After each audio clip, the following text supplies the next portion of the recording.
Hello everyone, so in this video, let's talk about the first problem from the latest LEETCODE weekly contest 466. The first problem is generally very easy. The problem name is minimum operation to equalize array.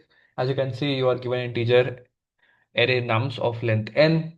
In one operation, choose any sub array from L to R. So you can see that you can choose any sub array from L to R and replace each element in that sub array with the bitwise AND of all the elements.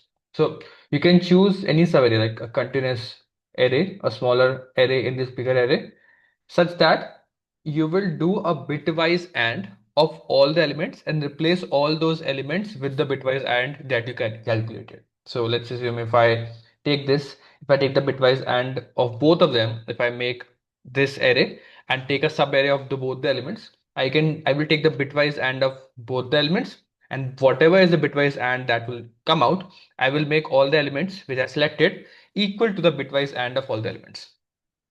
Return the minimum number of operations required to make all the elements equal. That's the problem. Now, it becomes pretty much simple to understand by the thing is that if you replace all the elements in the subarray, why not just take the whole subarray and you will find out the bitwise AND, whatever the bitwise AND will come, you will replace all the elements with the bitwise AND. So which means that all of them will become equal in just one operation, because that is one operation counts. But uh, when you will not require to do that operation, if the overall starting state is already all the elements which are same, if all the elements are already same, which means that you don't actually have to do this operation to make all the elements equal to the bitwise AND of the all the elements. So in that case, the operations you will do is zero. Else, if there is some element, so in simple terms, you will first check all the elements. If they are all are equal, that is fine. If they're not equal, then you will do this operation in which you will select all the elements, find out the bitwise AND, and make them equal to the element itself, which you don't need to do, but that counts as one operation. So now operations that are actually possible is either zero if all of them are same, or one if someone is different, and you will do this operation. So that's the problem statement. The code is also very simple. You just check out all the elements.